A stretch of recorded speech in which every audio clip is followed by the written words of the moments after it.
분명히 어제는 다짐했습니다. 내일은 정말 열심히 살겠다고.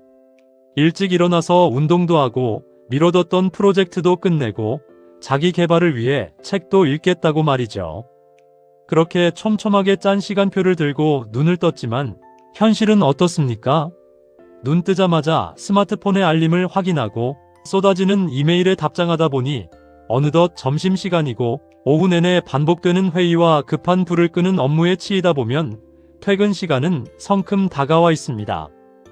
도대체 무엇이 잘못된 걸까요? 왜 우리는 매일같이 더 나은 삶을 꿈꾸고 더 높은 생산성을 갈망하지만 정작 하루를 마감할 때면 늘 똑같은 무력감과 허탈함 속에서 잠자리에 들게 되는 것일까요? 사람들은 흔히 말합니다. 의지가 부족해서 그렇다고, 끈기가 없어서 그렇다고, 조금만 더 독하게 마음먹으면 될 거라고 말이죠. 하지만 이건 명백한 착각입니다. 당신이 게으른 것이 아니라 당신의 뇌가 당신을 지키기 위해 너무나도 필사적으로 저항하고 있는 것입니다. 여러분, 지금부터 우리가 해야 할 일은 더 열심히 사는 것이 아닙니다. 오히려 어떻게 뇌의 메커니즘을 역으로 이용하여 최소한의 저항으로 최대한의 성과를 낼 것인가를 고민하는 것입니다. 오늘 이 긴 대화를 통해 우리는 당신의 삶을 잠식하고 있는 비효율의 근원을 파헤칠 것입니다. 이것은 단순히 시간관리법을 알려주는 영상이 아닙니다. 왜 인간의 뇌가 현대 사회에서 생존이 아닌 고통을 느끼도록 설계되었는지, 그리고 그 설계를 어떻게 당신의 승리로 바꿀 수 있는지에 대한 인류학적, 뇌과학적, 그리고 실전 경영학적 해답을 찾는 여정입니다. 지금부터 여러분의 귀와 뇌를 여십시오. 당신이 알던 모든 상식이 무너지고 새로운 질서가 그 자리를 채우게 될 것입니다. 많은 사람이 생산성에 대해 이야기할 때 가장 먼저 꺼내는 것이 시간표입니다. 6시에 일어나서 7시에는 무엇을 하고 8시에는 무엇을 하는지. 하지만 이것은 인간을 기계로 취급하는 시대착오적인 발상입니다. 기계는 에너지가 일정하게 공급되면 정해진 속도로 작동하지만 인간은 다릅니다. 우리에게는 바이오리듬이라는 것이 있고 인지 부하라는 것이 있으며 결정 피로라는 무서운 적이 존재합니다. 현대인들이 퇴근길에 겪는 그 극심한 피로감의 정체는 무엇입니까? 육체 노동을 해서일까요? 아닙니다. 수많은 선택을 했기 때문입니다. 오늘 점심은 무엇을 먹을까? 이 메일에는 뭐라고 답장할까? 내일 회의 자료는 어떻게 만들까? 매 순간 우리는 수백 가지 결정을 내립니다. 그리고 이 결정 하나하나가 뇌의 에너지를 갉아먹습니다. 뇌는 우리 몸무게의 2%밖에 되지 않지만 우리 몸이 쓰는 에너지의 20%를 소비합니다.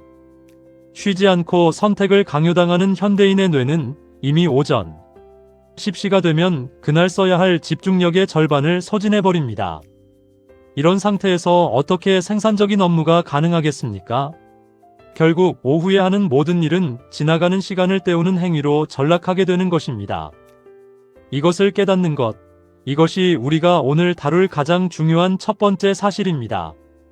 자, 그렇다면 우리는 왜 그토록 간절히 원하던 목표를 코앞에 두고도 시작조차 하지 못하고 멈춰 서는 것일까요? 여러분의 뇌 속에 있는 편도체라는 곳을 주목해야 합니다. 편도체는 여러분의 감정을 관장하는 뇌의 핵심 부위이자 동시에 위험을 감지하는 경보 시스템입니다. 그런데 재밌는 것은 우리의 뇌는 실패의 위험을 생존의 위협과 동일하게 간주한다는 사실입니다. 예를 들어봅시다. 여러분이 올해 안에 외국어 정복하기라는 거창한 목표를 세웠다고 가정해보죠. 이 목표는 언뜻 보면 아주 훌륭한 자기 개발 계획입니다. 하지만 여러분의 뇌는 이 문장을 이렇게 해석합니다. 이것은 엄청난 에너지가 드는 일이다. 만약 이걸 실패하면 내 자존감은 무너질 것이고 나는 집단에서 도태될 것이다. 결과는 어떻게 될까요? 편도체는 즉각적으로 경보를 울립니다. 도망쳐라. 에너지를 아껴라. 지금 당장 저 무모한 도전으로부터 너 자신을 보호해라. 그 결과 여러분이 느끼는 감정이 무엇입니까? 바로 귀찮음입니다. 우리가 흔히 느끼는 귀찮음은 의지력의 부족이 아니라 뇌가 여러분을 보호하기 위해 내리는 생존 전략인 셈입니다. 이 생존 전략을 뚫고 지나가는 방법, 그것이 바로 목표의 파편화입니다. 목표를 쪼개는 것은 단순히 일을 작게 나누는 행위가 아닙니다. 뇌의 경보 시스템이 이건 위험하지 않다라고 착각하게 만드는 기만술입니다. 만약 여러분이 하루에 책 100페이지를 읽겠다는 목표를 세우면 뇌는 거부합니다. 하지만 책의 앞표지만 넘기기를 목표로 세우면 뇌는 이렇게 반응합니다. 그건 너무 쉬운 일인데? 굳이 경보를 울릴 필요가 없겠어. 바로 이 틈을 노리는 것입니다. 뇌는 한 번 시작된 일은 끝까지 하려는 성질, 즉 자이가르닉 효과를 가지고 있습니다.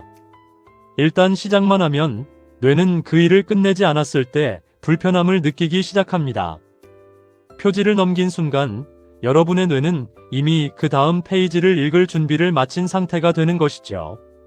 이것은 심리학적 가설이 아니라 수십 년간 수많은 실험을 통해 증명된 가장 강력한 생산성 법칙입니다. 우리가 쪼개야 할 것은 시간이나 업무가 아닙니다. 우리가 쪼개야 할 것은 두려움의 단위입니다. 여러분이 어떤 업무를 하다가 멈칫하는 순간을 기억해 보세요. 그 순간 여러분은 그 업무를 덩어리로 보고 있는 것입니다. 보고서 작성이라는 거대한 바위를 앞에 두고 있는 것이죠. 그 바위를 잘게 부수십시오. 오늘 오전에 해야 할 1단계 업무는 파일 제목을 만들고 첫 문장 3개만 적는 것이다. 이렇게 정의하는 순간 여러분의 뇌는 더 이상 그 업무를 위협적인 바위로 인식하지 않습니다. 사람들은 물어봅니다. 그렇게 작게 쪼개면 언제 큰 성과를 내느냐라고 말이죠. 역설적이게도 가장 큰 성과를 내는 사람들은 가장 작은 단위로 움직이는 사람들입니다.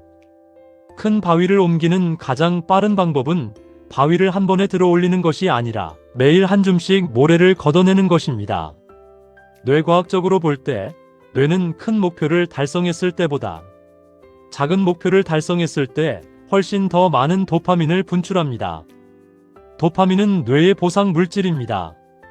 즉, 목표를 잘게 쪼개면 여러분은 하루에도 수십 번씩 뇌에 보상을 줄 수 있고 그 보상의 에너지가 다시 다음 업무를 수행할 동력이 되는 선순환의 고리를 만들 수 있습니다. 지금 당장 여러분의 다이어리를 펼치십시오. 아니, 다이어리조차 펼치기 힘들다면 그냥 포스트잇 한 장을 꺼내십시오.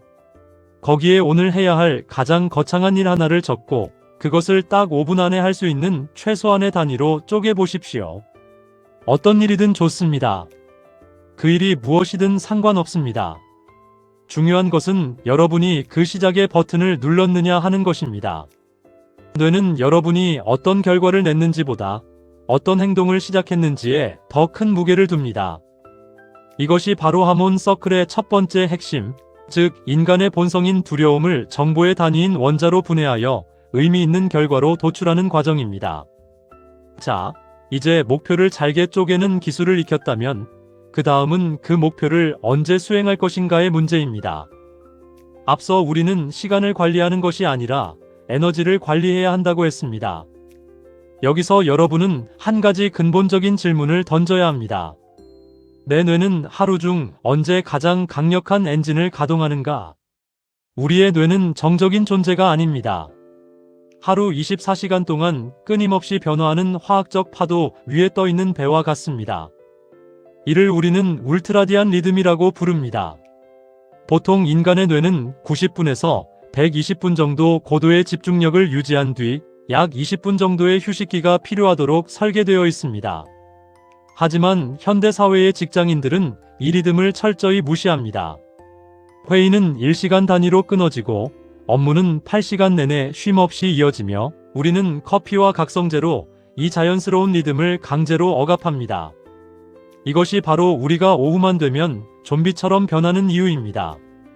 여러분의 하루를 다시 설계해 봅시다. 가장 중요한 업무, 즉 당신의 지적 역량을 100% 쏟아부어야 하는 일은 언제 배치되어 있습니까? 만약 그 일이 오전 10시부터 오후 4시 사이의 잡무 처리 시간에 껴있다면 여러분은 이미 싸움에서 지고 시작하는 것입니다. 뇌과학적으로 볼 때 인간의 전두엽은 잠에서 깨어난 직후부터 급격히 활성화됩니다.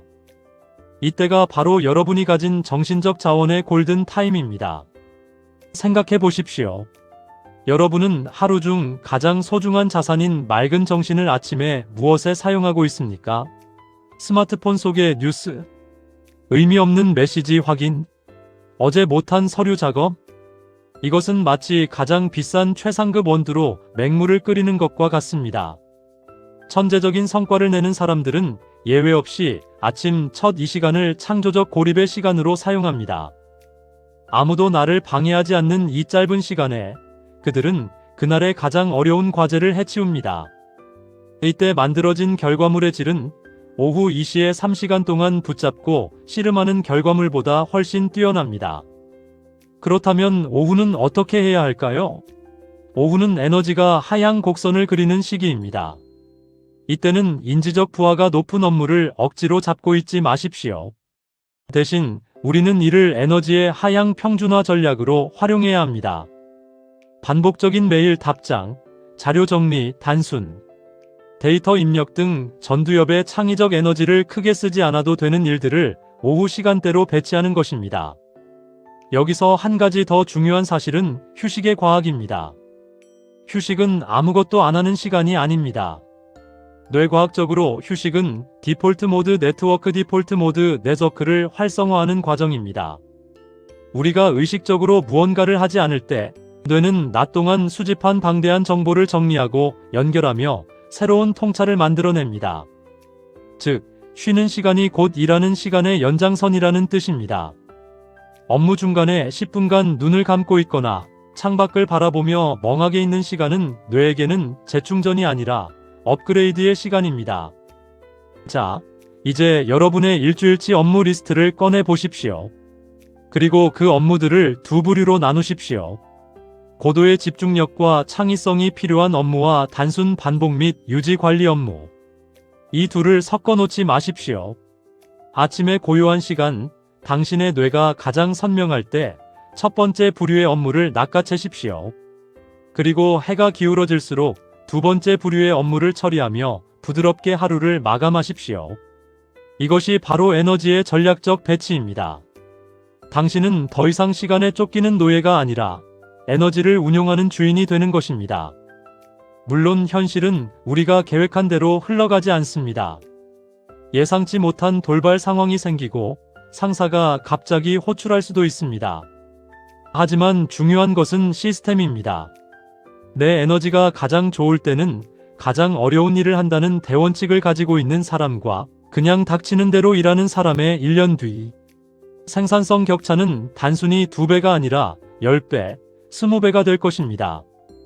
이것은 시간 관리의 기술을 넘어 내 삶의 주도권을 되찾아오는 생존의 기술입니다. 여러분의 하루는 여러분이 통제할 수 있습니다. 뇌가 흐르는 리듬을 이해하고 그 물길을 따라 노를 저으십시오. 그럼 여러분의 항해는 훨씬 수월해질 것입니다. 자, 이제 마지막 단계입니다. 여러분이 목표를 쪼개고 그 목표를 에너지가 가장 충만한 시간에 배치했다고 해도 여전히 여러분을 괴롭히는 거대한 괴물이 하나 남아 있습니다. 바로 완벽주의입니다. 우리는 흔히 완벽주의를 성실함이나 탁월함의 상징으로 생각합니다. 나는 완벽을 기하는 사람이야. 이 말은 왠지 모르게 자랑스러운 수식어처럼 들리기도 하죠. 하지만 뇌과학적으로 볼 때 완벽주의는 여러분의 성장을 가로막는 가장 치명적인 질병입니다. 왜 완벽주의가 위험할까요? 완벽주의자의 뇌는 끊임없이 평가 모드로 작동하기 때문입니다. 무언가를 시작하기도 전에 이미 결과물의 100점을 상상하고 그 점수에 도달하지 못할 자신의 모습을 두려워합니다. 완벽주의는 사실 결과물에 대한 집착이 아니라 타인으로부터 인정받지 못할까봐 혹은 실패라는 낙인이 찍힐까봐 벌벌 떠는 내면의 나약함에서 시작됩니다. 이 상태가 되면 뇌의 전두엽은 경직됩니다. 창의적이고 유연한 사고를 해야 할 뇌가 마치 굳어버린 시멘트처럼 변하는 것이죠. 완벽주의를 깨부수는 유일한 해독제는 바로 완성이라는 개념입니다. 여기서 말하는 완성은 100점짜리 결과물을 의미하는 것이 아닙니다. 80점, 아니 60점이라도 좋으니 일단 끝까지 밀고 나가는 것을 의미합니다. 왜 80점이 100점보다 나을까요? 뇌과학의 관점에서 보면 아주 명확합니다. 80점짜리 결과물은 수정할 수 있는 데이터가 되지만 아직 시작도 하지 않은 100점짜리 계획은 그저 상상에 불과하기 때문입니다. 데이터는 뇌가 처리할 수 있지만 상상은 뇌에게 아무런 실질적인 정보를 주지 못합니다. 80점짜리 결과물을 만들어 놓으면 뇌는 즉시 그 결과물의 허점을 찾아내고 개선하려는 본능을 발휘합니다. 이것이 바로 피드백 루프입니다. 일단 엉성하더라도 밖으로 끄집어내야 비로소 수정이 시작되고 수정이 계속될수록 결과물은 자연스럽게 100점에 수렴하게 됩니다. 완벽주의자들은 시작을 하지 않음으로써 실패를 회피합니다. 아직 준비가 안 됐어. 조금만 더 완벽하게 구상을 마치고 시작하자. 이런 말들을 반복하며 시간을 낭비합니다. 하지만 세상에서 가장 성공한 사람들은 완벽하게 준비해서 시작한 사람들이 아닙니다. 그들은 일단 무모하게 시작하고 중간에 끊임없이 깨지고 부딪히면서 나중에 완벽함을 만들어낸 사람들입니다. 여러분의 첫 번째 결과물이 형편없어도 좋습니다. 그 결과물을 누군가에게 보여주기 위한 것이 아니라 여러분의 뇌에 나는 시작했고 나는 끝냈다라는 신호를 보내기 위한 도구로 활용하십시오. 이 완성의 경험이 쌓일 때 뇌는 비로소 나는 무엇이든 끝낼 수 있는 사람이라는 강력한 자아, 정체성을 구축하게 됩니다. 이 자아, 정체성이야말로 여러분을 앞으로 나아가게 하는 가장 강력한 연료입니다. 기억하십시오. 완벽은 끝이 아니라 무수한 수정과 보완의 과정을 거친 끝에 우연히 도달하는 결과값일 뿐입니다. 오늘부터 여러분의 모토를 바꾸십시오. 완벽하게 하겠다가 아니라 일단 끝까지 하겠다로. 이제 우리는 세 가지 법칙을 모두 살펴보았습니다. 첫째, 뇌의 저항을 최소화하기 위해 목표를 파편화할 것. 둘째, 당신의 가장 귀한 에너지를 하루의 골든 타임에 배치할 것. 셋째, 완벽주의를 버리고 일단 끝까지 완성하는 루틴을 가질 것. 이것은 단순히 생산성을 높이는 도구가 아닙니다. 이것은 여러분이 주도권을 잃어버렸던 여러분의 삶을 다시금 여러분의 손으로 가져오는 과정입니다. 우리는 매일 무언가를 이루고 싶어 하지만 정작 그 시작이 얼마나 작은 것인지 간과합니다. 큰 성취는 큰 행동에서 나오는 것이 아니라 아주 사소한 행동이 반복될 때 우연처럼 찾아오는 선물입니다. 오늘 영상을 본 여러분에게 제안합니다. 지금 당장 내일 해야 할 일 중 가장 작고 쉬운 일 하나를 골라보십시오. 거창한 계획은 필요 없습니다. 단지 지금 당장 아주 작은 행동 하나를 실행하는 것. 그 작은 성공의 경험이 여러분의 뇌를 바꿀 것이고 그 변화가 여러분의 인생 전체를 완전히 다른 궤도로 올려놓을 것입니다. 뇌과학적으로 볼 때 행동이 생각을 앞설 때 가장 강력한 변화가 일어납니다. 고민하지 마십시오. 의심하지 마십시오. 그냥 해보는 겁니다. 내일의 여러분은 오늘 이 결정을 내린 여러분에게 진심으로 감사를 하게 될 것입니다. 뇌충전소는 앞으로도 여러분의 일상을 더 똑똑하게 만들고 여러분의 뇌가 최상의 컨디션으로 작동할 수 있도록 가장 실전적인 정보를 전달하겠습니다. 오늘 영상이 여러분의 삶에 작은 전환점이 되었기를 바랍니다. 구독과 좋아요는 뇌충전소라는 공간을 채워나가는 큰 힘이 됩니다.